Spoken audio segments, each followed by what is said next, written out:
नमस्कार देवी और सज्जनों। हम ठंड के दिनों में क्यों कपकपाते हैं, इसके बारे में हम थोड़ी जानकारी लेंगे। ठंड के दिन और सुबह का स्कूल, अरे बाप रे, तौबा तौबा। ऐसे समय में नींद से उठना बहुत ही मुश्किल होता है। मजबूरी में उठकर कपकपाते हुए हम स्कूल जाते हैं। लेकिन क्या आपने कभी सोचा है कि हम ठंड में ही क्यों कपकपाते हैं, गर्मी में क्यों नहीं?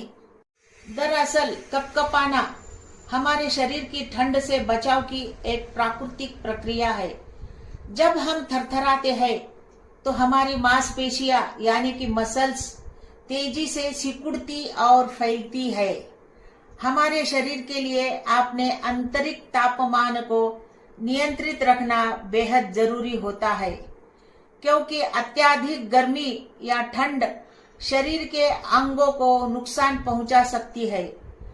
यही कारण है कि मेंढक जैसे ठंडे रक्त वाले जीव, कोल्ड ब्लडेड एनिमल्स, तापमान नियंत्रित न कर पाने के कारण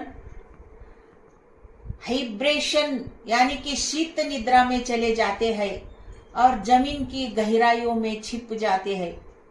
चूंकि इन जीवों के पास तापमान नियंत्रण की आंतरिक व्यवस्था नहीं होती, इसीलिए वे छिप जाते हैं। लेकिन इंसान एक गर्म रक्त वाला प्राणी है। मानव शरीर वातावरण के बदलाव के अनुसार अपने तापमान को संतुलित करने की क्षमता रखता है।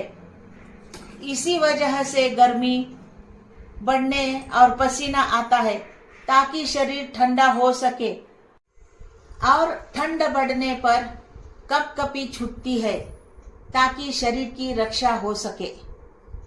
कपकपाने का अर्थ है मांसपेशियों में हलचल पैदा कर ऊर्जा उत्पन्न करना, जिससे शरीर का तापमान स्थिर बना रहे। कभी कभी बुखार में भी हाथ पैर थरथराते हैं।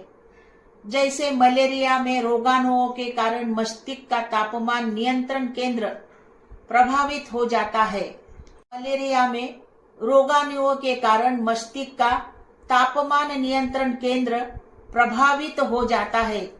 इसका परिणाम यह होता है कि शरीर में गर्मी होने के बावजूद कपकपी छूटती है, क्योंकि शरीर अधिक ऊष्मा पैदा करने की कोशिश करने लगता है। आपको ये समझ में आया होगा कि हम ठंड के दिन में क्यों कपकपाते हैं।